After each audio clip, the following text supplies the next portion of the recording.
Hi everyone, this is Jean. So, meron na question dito about pag-ibig pan. So, paano po pag hindi nabayaran ang loan? May penalty po ba? So, sasagutin natin to guys. So, before yun guys, is yung pag-ibig pan, yung regular savings natin. Ito yung mga niloload natin, yung may lansa, mga ganun.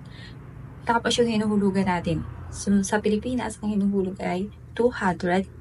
Tapos yung employer share is 200 din. So, meron kayong 400 a month na pumapasok doon sa regular savings nyo sa pag-ibig pan. And kapag OFW naman, is 400. Kasi walang employer na nag-share, diba? So, kaya 400 na po. So, same lang.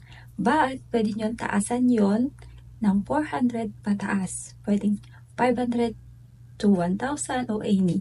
Kasi ito yung ating retirement pagdating natin ng 60 ay kailangan 20 years natin ito mahulugan ba. So para din sa inyo yon, pag 16 nyo makukuha nyo yun guys, with dividend syempre yon. So tumutubo yun guys, o diba malaki. So ayun, so paano daw, sasagutin natin muna to, paano daw pag hindi nabayaran yung loan. So ako rin may loan din ako na hindi nabayaran talaga, but si Pag-ibig Pan, nung nawalan ako ng trabaho, siguro mga 1 month na hindi na nahulugan, or hindi ko rin din sure kung basta kinaltas niya na lang. So, dididak niya na lang doon sa mga hulog ko yung balance ko na 1,700. So, ilalagay ko lang siya dito. So, ayan yung proof na binawas talaga ni Pag-ibig Pan. So, hindi siya katulad sa SSS. Kapag hindi mo nabayaran, tataas ng tataas yung interest. O, di ba? Tutubo siya na tutubo. Magkaiba yun guys. So, iba si Pag-ibig Pan. Magkaiba talaga sila kasi si SSS guys is our pension.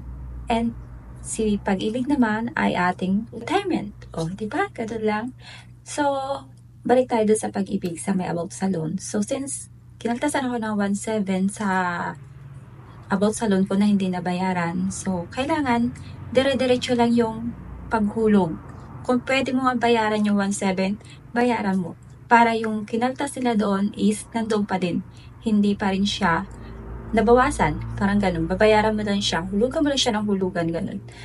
So, papalitan mo ba? Kung ano yung tinidak, palitan mo na lang ganun. Tapos, continue mo lang yung hulog. So, sabi ko nga, pwedeng taasan nyo yun. O, diba? O, diba nasagot ko ba? Yun lang, guys. Bye!